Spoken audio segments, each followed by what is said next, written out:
Hello? I'm live. No one's watching yet. Let's see here. I have to share to Facebook and Twitter.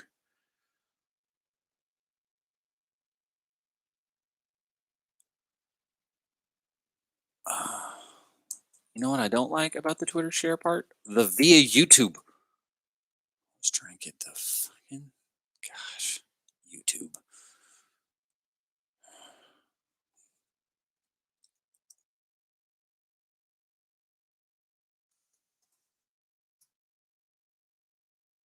I think Jerry Stiller is a goat.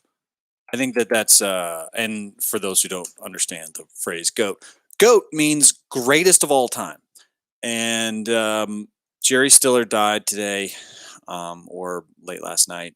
Ben Stiller confirmed as much on Twitter today, and he was 92 years old. So, I think that the opportunity that you get with people who are older like that is that you have a tremendous opportunity to, yes, feel some sadness, obviously, about somebody passing away, which is it's it's a heartbreaking thing, but it's also a part of life. So I think that when you are that old, you have an opportunity really to celebrate somebody's life because you understand the context is full.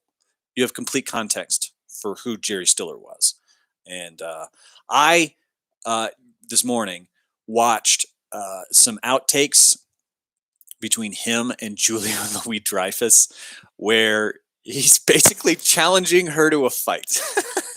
I don't think anybody. He's basically just like, "Hey, you want a piece of me?"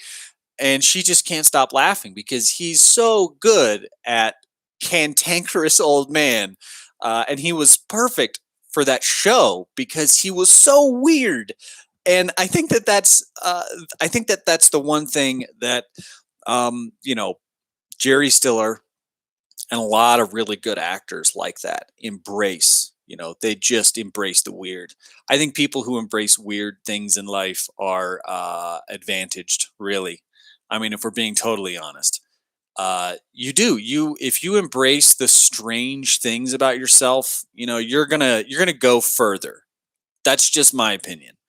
Because everybody's weird in one way or another, and I think Jerry Stiller he was very good at um, he was great. He was great at embracing what he was and who he was, and he was good in everything. He was great in Zoolander. I absolutely loved Jerry Stiller in Zoolander. Maury Ballsack, uh, he was great. He was so good.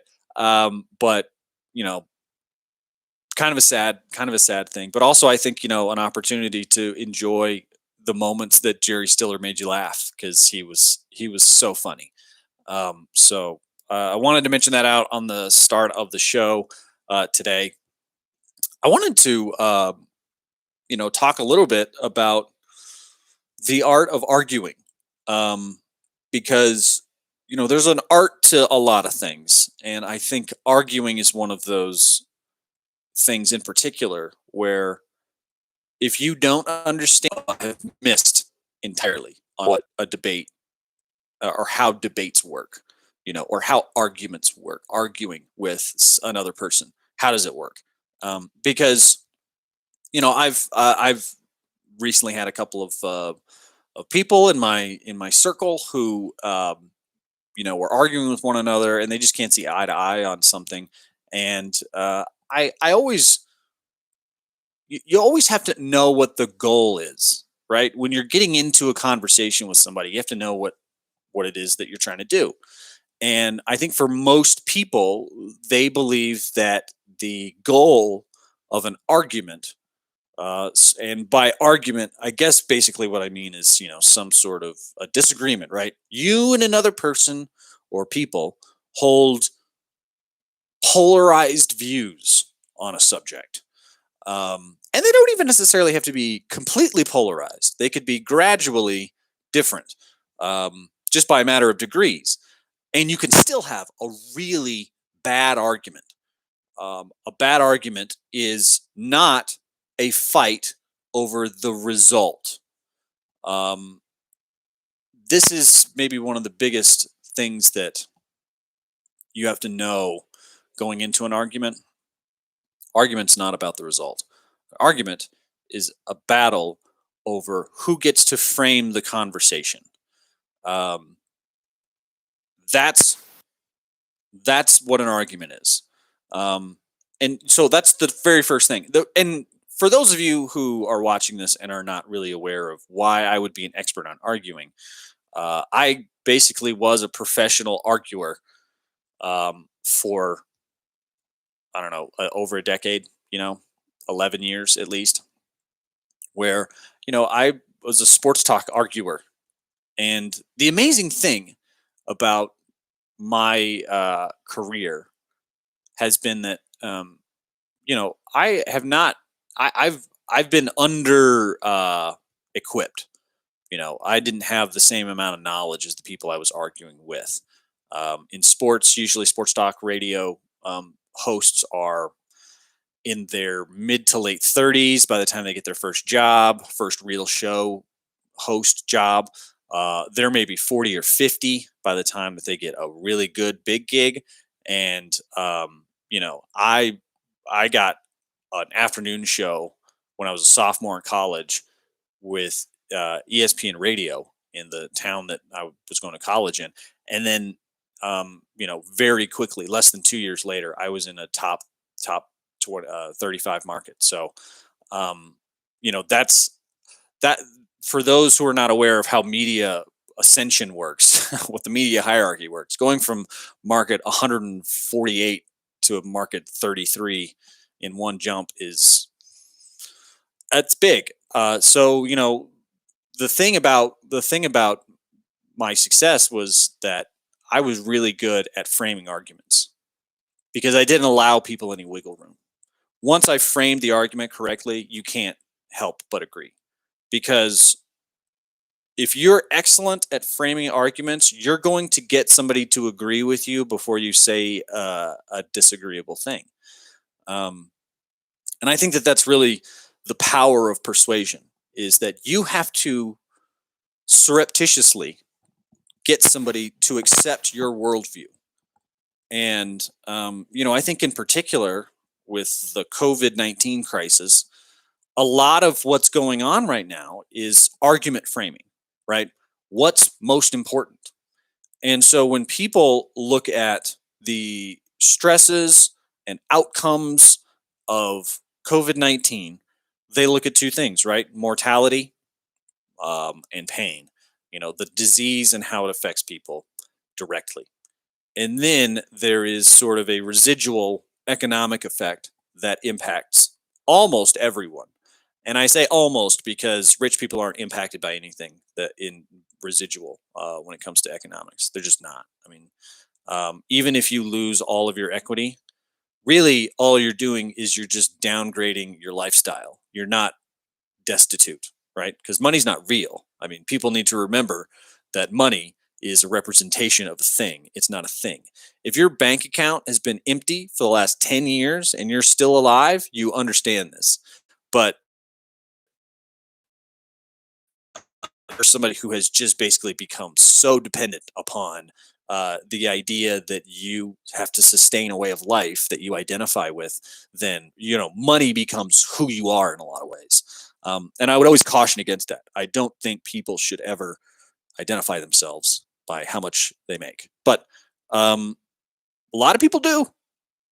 Most people, I would say, in many ways, because we're kind of trained to, right? We're trained as kids to accept money as the way in which we value our contribution to society, right? Because that's basically what money is a representation of. Money is a representation of your value in society. And so if you don't make any money, then you have no value to society in a lot of people's minds, right? Or a lot of people's eyes. And if you don't make any money and you don't have any value to society, there are some people who believe that that's your fault, that they equate a lack of finances with a moral failing, that you don't want to work hard, that you're lazy. that your lack of success is self-inflicted. And while I will say that a lack of success is very often self-inflicted, that's not always true. Um, and the hard and fast rule on that is basically, does the system allow you to play the game? Are you allowed to play? And that's how I frame the argument about economics. Are you allowed to play the game of economics? Because basically, what has been allowed to take place is that society has allowed the elites, the top 1% who are in charge of everything, to control and frame the argument as though money equates to morality. That having a lot of it makes you virtuous, having none of it makes you immoral or amoral, or there's some sort of problem with you. And that's the way that the economics game has been framed. That's like, if you aren't playing it, that's on you. It's your fault for not investing, right? Without really acknowledging that there is prohibition to actually entering the game. That you have to meet your needs financially before you actually get to enter the game, and then you take your excess wealth and then invest it, right? So that's what I would like to change. I would like to change the way that the argument has been framed. I would like to say that, look, if everybody in society has self-evident rights, right? People say we hold these truths to be self-evident, that all men are created equal. And if we're going to acknowledge that money is an essential function of society, which I would argue that it is, it doesn't have to be, but it is right now. We could choose different representations for value, but money is the it. So that's what all societies, all nations in the world operate off of. We have a generalized idea of how currency is valued from nation to nation, from different part of the world to another part of the world. Like, we've figured it out, right? We know how to value currency to a relatively accurate standard. Even in today's economy, where money isn't really real, people just print money. Like, people found out during COVID, it's like, oh, you can just print money. Elizabeth Warren was right. Money is imaginary after $1 trillion. Or I guess I should say, Kate McKinnon as Elizabeth Warren was right. One of her best skits ever, I think, was doing an Elizabeth Warren bit where she's like, "Money's not real," and I love it. She's so good, Kate McKinnon. I think she's maybe one of the best SNL cast members of all time. She's phenomenal. But at that, just like the premise of that is pretty accurate, and I've talked to really smart people on this show in the last week and a half. The show's only a week and a half old, and I've already talked to some really smart people who know economics really well. And at the beginning of the conversation, they're like, yeah, there's accountability mechanisms up there for devaluing currency. They can't just do whatever they want. And then I'm like, is there?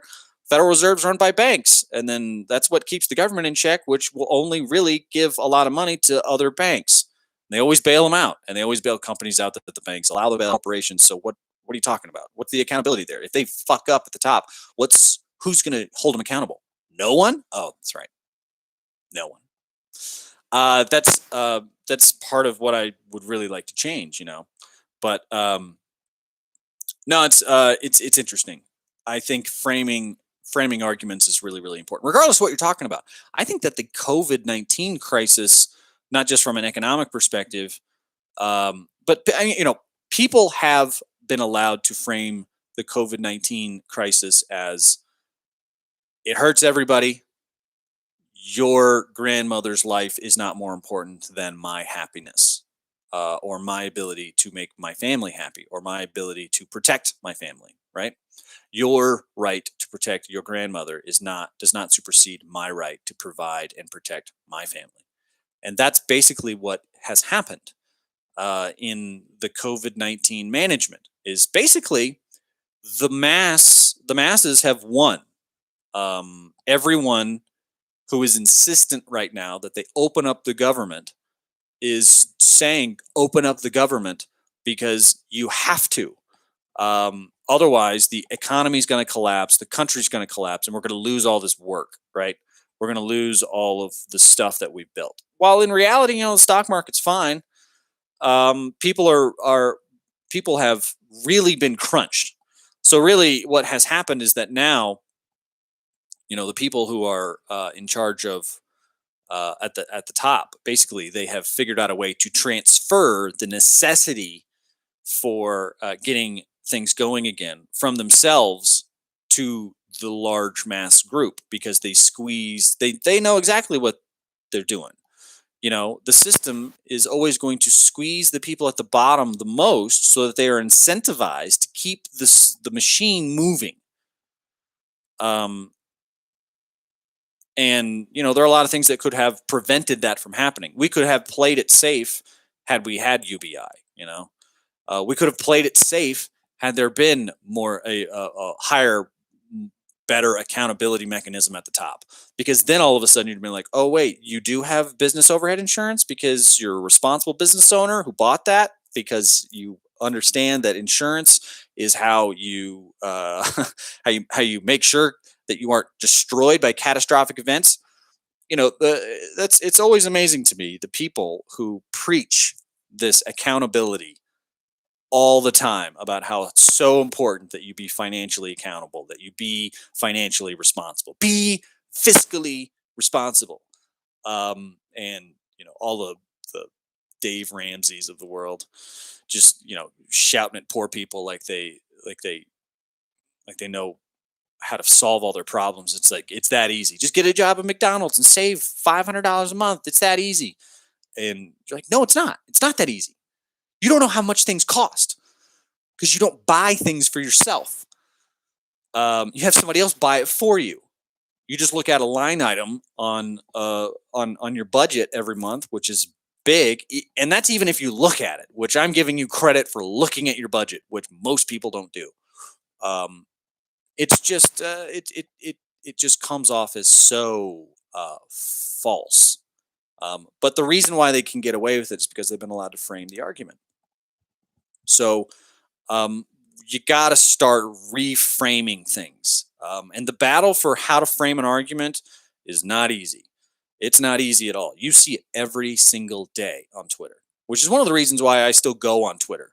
Because on Twitter, you get to see arguments all the time. You have arguments with people all the time, and you start to understand people argue for certain things because they believe they're correct. No one is ever going to believe that they are full of shit. No one's going to be like, you know what, I'm full of shit. I don't make any sense at all. I'm a crazy person. No one believes that about themselves. You could say it like in some sort of Buddhist wisdom sense that you know nothing. Sure, okay. I mean, I try to do my best to think that I'm always in a search for truth, right? I'm always in a search for more truth, more meaning, more. I want to peel back the layers. I feel like that's my posture towards everything. But if I'm being completely honest with myself, I have to say that when I speak and when I say things and I make statements, I'm not a statement. And as I'm thinking, I'm full of shit. I have no idea what I'm saying. No one's like that. No one operates that way on the entire planet. So, when you speak, people usually believe that what they're saying is correct. And so you have to start to understand, well, how have they framed their argument? Because that's really how you win an argument. You have to figure out what it is that they believe, and then you have to figure out where it is that they're coming from, and then you have to create commonality. And the best way to do this is to take specifics of the opposite sides, and then to find whatever the abstract concepts are above that those specifics fit into. Categorize all of the specifics of those arguments, and then you'll realize it's like, oh wait, they get closer to each other. So these groups overlap in some ways. Abortion is a great example. Abortion is a very people talk about it as a winless argument, right? It's one of those issues that people feel the way that they feel. They're not going to feel any different because they believe that they're absolutely correct about what they're correct about. Louis C.K. had a very good bit on his stand-up special in 2017 about abortion. It's the very beginning of his bit. I think it's one of the best stand-up bits I've heard in a long, long time because he's basically lays it out that, like, here's what I think about abortion. And when you start listening to him speak, he's like, I think it's wrong because of this. You know, I think it's wrong because of this. Or I think it's okay because of this, right? A woman should have the right to choose. But there's these people over here who think you're killing babies, right? And of course they're mad because they think you're killing babies. Anyone who thinks that you're killing a baby in a building that's just designed to kill babies, if you think that that's what's happening in there, why wouldn't you be outside with signs like angry at these people who are killing babies, right?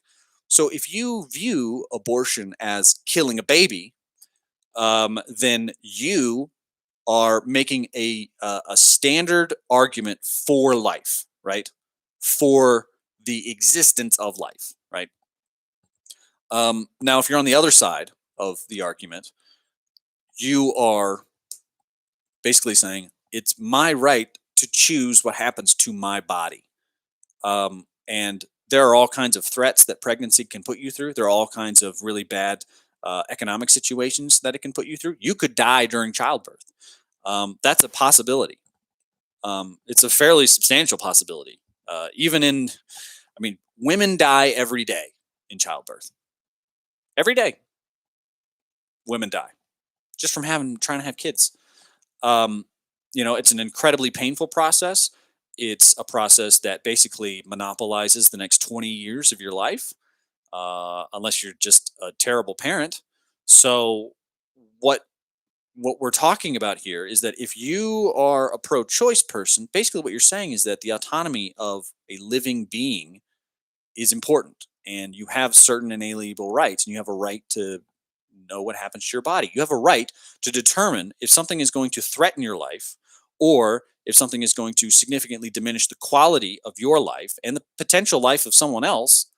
You have a right to not go down that path. And so basically what you're making an argument for is the right to pursue a quality of life. So, in actuality, the two sides of the abortion argument are coming from the same place.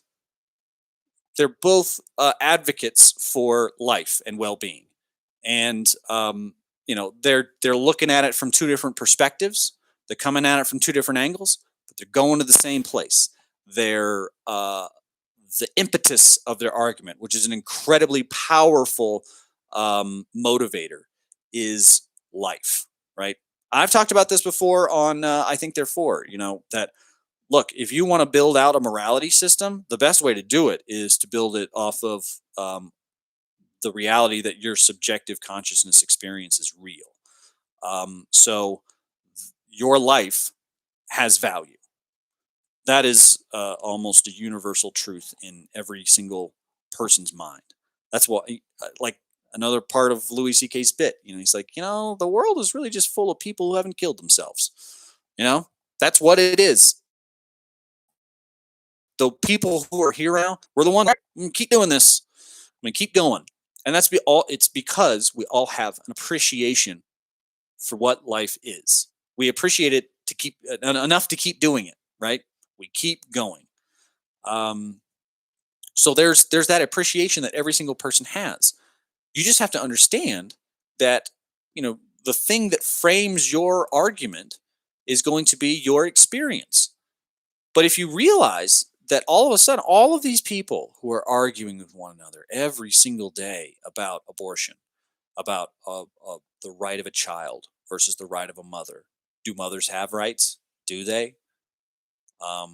We understand that childbirth basically makes, the baby doesn't care about the mom's rights, and there's also like the innocence argument. I understand that. So you're basically but the point I'm trying to make is that the abstract place that both of those arguments, the driving force behind both of those positions is the same. So if that's true, you can build off of that. You really can. You can build off of it. Now, you're going to have a hard time getting somebody else's viewpoint and wrestling it into your framing.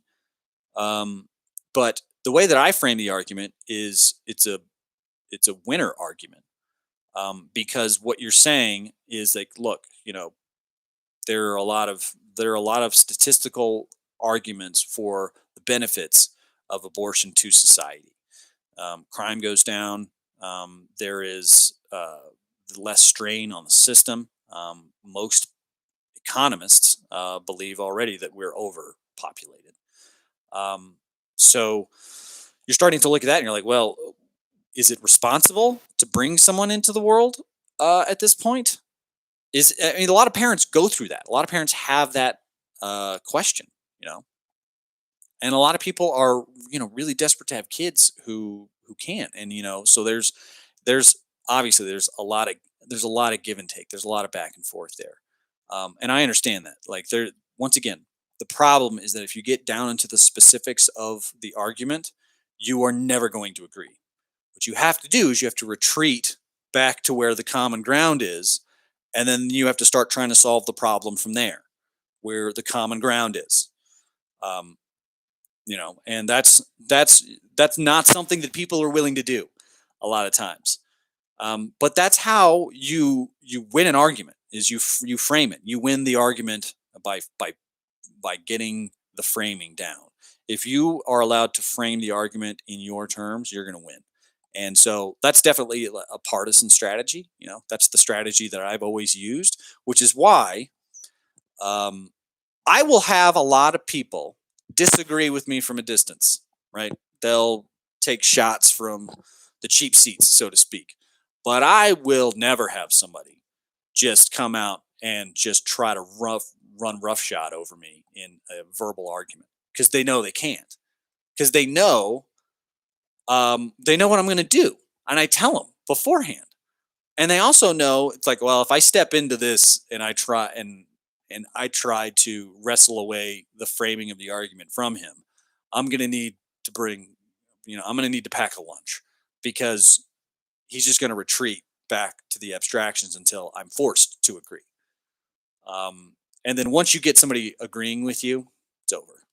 It's an avalanche at that point. You get them to agree with you once, you can get them to agree with you over and over and over again, because once they accept the framing, the rest of it is there. I mean, it's kind of the way your brain works. You frame your reality as the things that you see. You frame your identity a lot based off of your vision. Most people believe that their identity, that they're housed in their head somewhere, that they're in their brain. And a lot of that has to do with the fact that our eyes are in our head, and that's just the way that it is. But we frame the world visually, based off of the amount of data that comes in, so that we can understand it, right?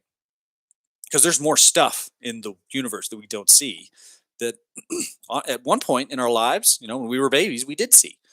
But that's because we had no frame of reference for depth. We had no frame of reference for what kind of information our eyes needed to filter out so that we could make sense of things. Um, it's really interesting, actually. There's a good docu-series on Netflix called Explain, which goes how babies' brains work and how experience of the world differs significantly from that of a human adult, or even a human child who's developed over 4 years. So, um, but it's really interesting. This COVID argument has been framed now as an economic issue, and that argument is winning. Um, the idea that you and it's twofold, right? Because anything that has to do with institutionalization or a system, in this case the government, um, anything that operates on that level, you have to start considering percentages. You have to start considering the mass, right? Because you're not going to be able to make everyone happy, but at the same time, you know that you have to try to make as many people happy as possible. So then all of a sudden, the argument becomes, well, I can make 98%, or actually, I would say it's probably more like, let's just say 65%. Let's say 65% of America wants the government to open back up. They don't care about the disease at this point. They're going to wear the masks, whatever. They're like, I'm tired. We have to do this. Look, people die every day. It's happening. It sucks, but people die, and we can't stop the world every time somebody dies. And that's the argument that's winning out right now, because that's where most people are. That's how they've framed the argument in their mind, because that's what they're experiencing. And so the people who want to then, on the other side, try to frame the argument as a mortality issue, and say, look, human life is sacred. You cannot threaten someone's human life by opening up the government, just because you want to make some money. And they are prioritizing the fundamentals of life existing or not existing over quality. And so what has happened, once again, is much like the abortion issue. You have the people over here who are anti-abortion, who are talking about the right for life to exist. Period. And if it's in there, it's in there, and it started, and now that process needs to be completed to fruition, because life is the it existing or not is more important than the quality.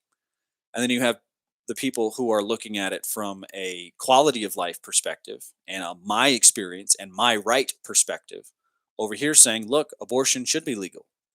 And what's weird is that you've basically, if you abstract and you compare side by side the arguments of abortion and coronavirus, the political affiliations are crisscrossed, right?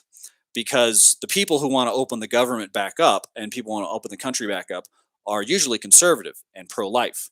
And the people who are wanting to keep the government closed, keep the country closed down, are usually pro-choice, which is a very interesting thing. And the only commonality I can really see there is that conservative people like babies and don't like people, or just don't think, like, once you're, I don't know what age it is that they really just sort of like, hey, you know what, at that point it's all on you, bud. I don't know what age that is. I would say probably somewhere in the teenage years, not 18. It's way sooner than 18. Way sooner than 18. So you've got the quality of life versus the essentialness of life, right? And so quality of life people in coronavirus are like, open the government back up. And the quality of life people in the abortion argument would be, say, they would be pro-choice. But those two groups, not a lot of overlap there. There's not a lot of overlap between people who think that you should open the country back up and also are pro-choice. Probably some libertarians, but I'm guessing that overlap is probably maybe 10, 12%. And then on the other side, the pro-lifers who think that we need to keep the government closed down are basically moms. Because they're the ones who have basically assigned themselves the responsibility of, keeping everyone safe. They have a mother's instinct. And so that's just kind of what they follow, is keep everybody safe. But that group is also not, there's probably 10 to 12% overlap in that group. But once again, abstracting the arguments from both sides makes you realize that they're not really that dissimilar. And once again, all four group, right? Pro-life, pro-choicers, the keep the government or keep the country locked down for COVID, open up the country for COVID. All four of those independent groups make up all of us. And we're all looking at the same thing. Our lives need to be better. And we want that to happen. We want our lives to be a little easier, right? A little easier. We want the quality of life to be high. We want the essentialness of life to be protected. And the unfortunate reality is that there are a lot of things in the way of that.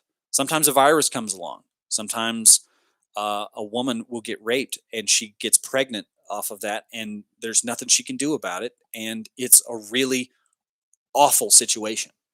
And you would think it seems compassionate in that instance to allow allow her to terminate a pregnancy, because it's already her life has been dramatically affected and possibly ruined in many respects. And I don't want to put it in those terms, because I want people who have been through experiences like that to be able to overcome them and live happy lives. But so I don't like using the term ruined, but I want to stress the severity of that act and how it can affect someone. Um, be precise with your words. That's it's very important. So you look at all these different like unwinnable arguments, right? The unwinnable argument of COVID, the unwinnable argument of abortion, or um, free speech, or this or mass shootings, or these are issues that really plague our society incessantly.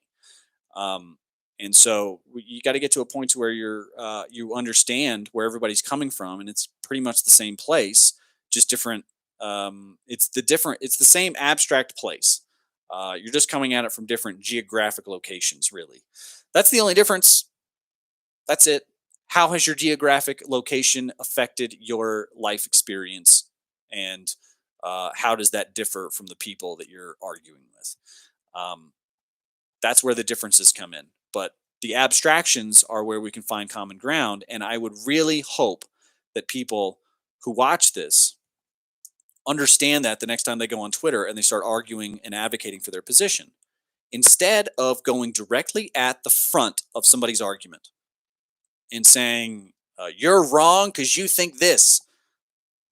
Don't do that. Look at their argument, look at why you're disagreeing with them, and then look at why they're saying what they're saying. Look at why they believe what they believe, and try to abstract that and figure out where the commonality is between you and the other person. Because then all of a sudden, you realize that the thing that they're saying may seem inaccurate to you, but the goal of them saying it is the same as your goal. And that is how you create alliances with people. As you say, we're more similar than we are different. We want the same things, not different things. We just want them in different ways.